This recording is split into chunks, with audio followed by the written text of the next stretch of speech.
I think you'll be pleased, particularly on how this is looking compared to how it looked when we began. So once again, right here, I'm just going to show you what this engine compartment looked like a few weeks ago when we started this project.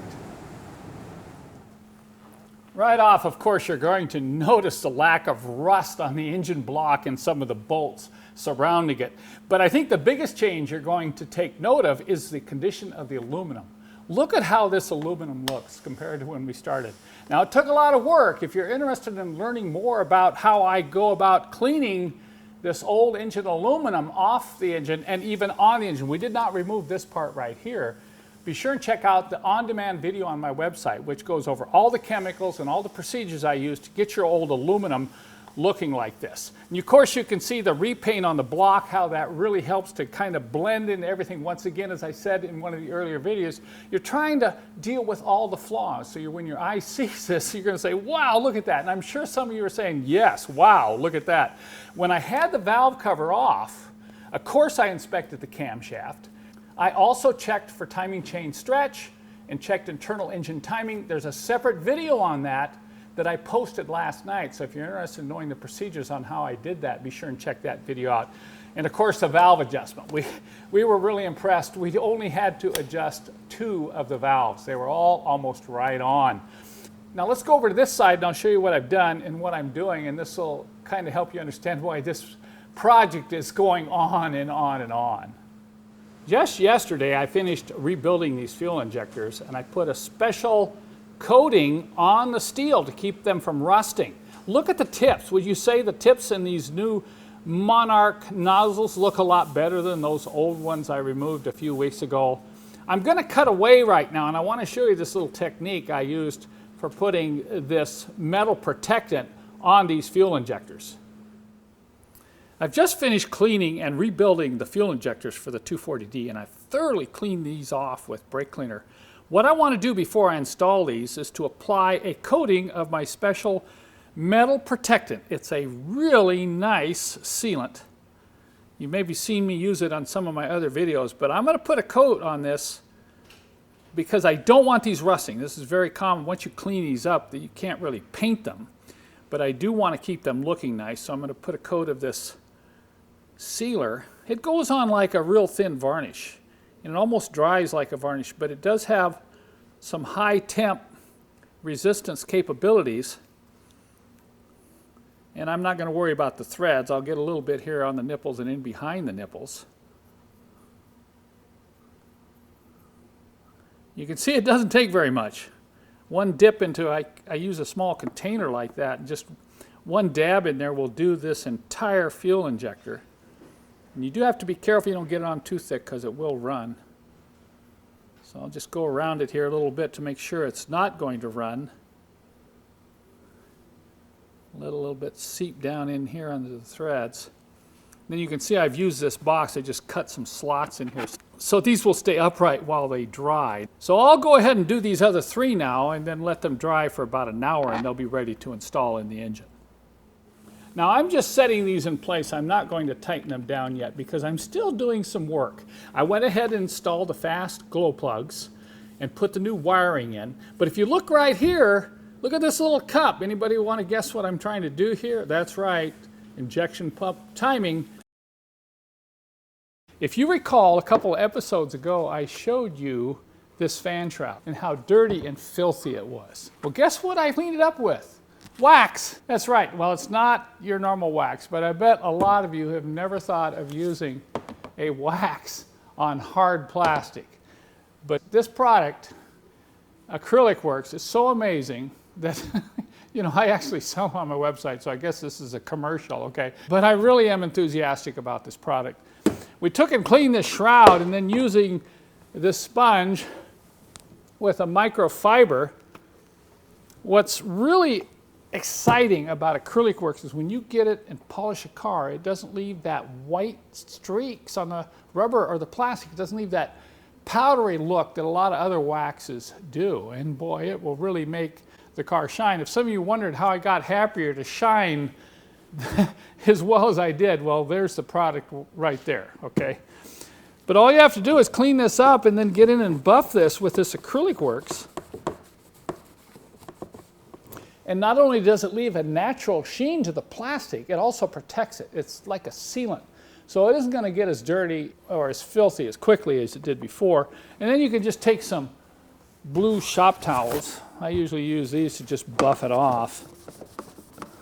And there you have it. You know, there's some scratches and scuffs on this, but you'll have to admit this almost looks like a new fan shroud in a car that's 40 years old. I've just finished painting and installing the air cleaner housing. If you remember in one of those early episodes, I showed you how bad some of these metal parts, particularly the air filter housing, looked. When you're detailing out your engine compartment, I think one of the best improvements visually is painting the air filter housing. Almost all of these air filter housings on these old cars are faded, peeling, worn, but look at how nice that looks. Now, I didn't have to spend a lot of time on this. I didn't use high-grade expensive paint. I did have to clean it thoroughly, degrease it, and sand it. But let me show you the products that I use when I'm doing this type of painting in an engine compartment. There's a lot of different spray primers that I've used over the years. Some of them good, some of them not so good, but this one I really like. It's a Rust-Oleum Professional Primer in this large silver can. You can get this at Lowe's or Home Depot. It tends to go on real thick, and you can sand it. It does fill imperfections. It also tends to seal any minor grease, spots, or other areas of impurity on the part. If you just come in and spray it black without priming it, you're going to get fish eyes. You're going to get those little spots showing up in the paint. So this is a good sealer as well as a filler. And you can use this, by the way, if you want to add 3 or 4 coats and wet sand in between. You can fill some pretty significant chips. And then as far as top coating, I've probably tried 20 or 30 different types of black or semi-gloss black paint. And this is the one which I believe gives the best sheen, the most factory look, and holds up the best. And that is Duplicolor acrylic enamel in the semi-gloss black. And that's DA1603. DA1603 is a part number. You can pick this up at most auto parts stores. I know O'Reilly's carries it. But this is the one I prefer. And it is easy to spray, and it goes on and flows very well. Now take a look at the top of the air filter housing. Isn't that nice? I mean, sure, you can look at it real close and say, well, that's not 100% show quality, but for this car, that's pretty nice. And I take any other parts off the car that I can spray paint. You know, you saw me use a brush on those areas around the engine block, but if I can remove the parts from the engine, I go ahead and paint them with the Duplicolor semi-gloss black. Look at how nice that pulley looks as well. Okay, now we're going to set this down in the engine compartment so you get a chance to see how it looks installed in this 240D. You know, we spent a lot of time cleaning up this inner fender panel, and we painted some piping down here and cleaned the wiring. So let me slide this air filter housing in.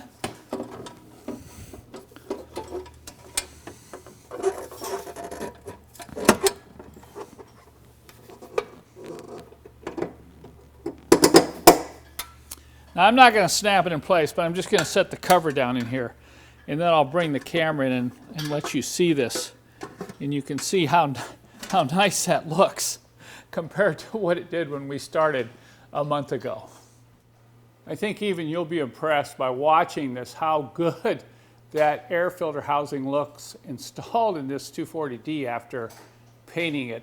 We rolled up our sleeves yesterday, said, okay, it's time to wrap this thing up. Take a look now. I'm going to show you some of the things I did yesterday to kind of start putting everything back together after we completed the injection pump timing. And then I'm going to show you a couple things that we still need to do. And when I say couple, that's tongue-in-cheek, because I'm looking at this and I'm going, oh no, look at all this. Remember what I said, you know, when you start detailing an engine like this and you start correcting problems that your eye sees, eventually the eye is going to find other things. And it's going to look over here and look over there. It's kind of like fixing up an old house. You know, you fix up one thing and then everything else looks bad. So let me show you. You know, I even painted the front of the radiator, And after I finished, I looked down below and I said, oh, look at that wiring harness. Now the front of the car has been repainted and the painter just went ahead and sprayed over that wiring bundle. Now I'm going to go back and I'm going to paint that black so your eye doesn't go to it. Now once I painted the radiator, you can see my eye is now going to the painted wiring harness. So that's the joy of detailing. Is it really therapeutic? I guess you'll have to answer that question yourself. But I'll go ahead and show you a few things that we're going to be finishing up today. But all joking aside, let me show you those things I've been working on and the things I'm going to have to finish today. Just take a look at how nice this area looks just forward of the engine. This includes the radiator, the fan shroud, the fan. All these parts have been cleaned, pulleys have been painted, and I even painted the radiator just the color I wanted. This will give you a really good example why you need to be very careful in choosing the sheen of the black you use. If I would have painted this radiator with a shiny black, it would really stand out. But right now it kind of blends into the shroud. I've cleaned the hoses and put sealant on the hoses. So this area right in here is looking really good. Okay, now let me show you some of the things I'm going to do to wrap this up. This will give you a good idea what I'm talking about when I talk about that final phase of detailing, where you're looking at all these plastic parts, you're looking at rubber, you're looking at wiring harnesses that are dirty and grimy, and your eye goes to that once you clean the whole engine up. So I'm going to tackle those now, show you what this thing looked like when we just started on it, and now I'll go ahead and show you one shot of it completely done just before we roll it out of the shop. I'll be the first one to admit it's not perfect, but in keeping with my 80-20 rule of perfection, I think you'll agree it's reached the 85th percentile and it looks just great. Down the road, I'll be able to open the hood of this car and be able to impress people with just how nice the engine and the engine compartment looks on this old 240D.